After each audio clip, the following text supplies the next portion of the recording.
So if what we've already done hasn't been confusing enough, again, it's really not that hard. There's just a lot of different types of equations. So let's talk about the rate law. The rate law is a relationship between the rate of the reaction and the concentration of your reactants. So we're dealing with reactants. Products don't matter in a rate law. It assumes that the rate of the reverse reaction is very slow. That's going to be the case for everything this chapter. We're going to assume that we're only moving in the forward direction. So that will be an issue later when we talk about equilibrium. But we're not doing that. We're talking about rates right now. So the rate law is going to look like this. And you say rate, and that's what you write. You write rate equals K, concentration of your first reactant, and then there's an N exponent. So K is going to be the rate constant. Okay, so this is a lowercase k. It is not in italics or anything. So this is the rate constant K.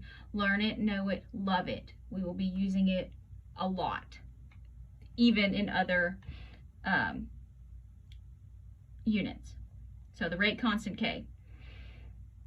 Now, N represents something that is called the reaction order. So a reaction order can only be determined by an experiment.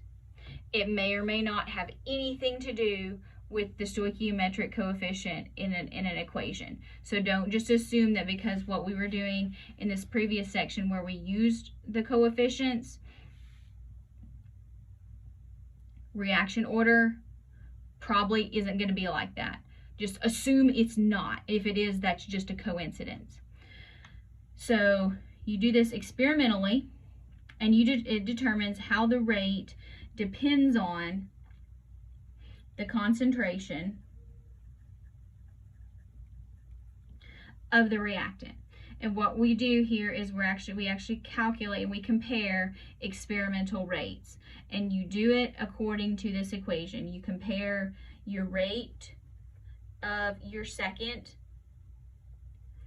experiment, so rate 2 over rate 1, equals the rate constant K for both of them.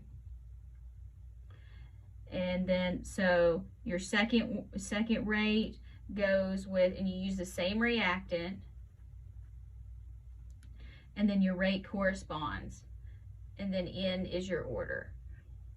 So what ends up happening is K's fall out, so that's good because they cancel out, and then you get a ratio, and then you're going to have a number here when you divide, and then you're going to have an exponent, and so you'll solve it with a log. We'll get into that more specifically and what those look like in the next section or in the next video that I do.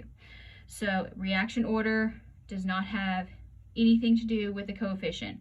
You can only determine this by experiment. We'll actually do one of these in the lab, hopefully. And it has to do with the concentration. So rate law is rate versus concentration.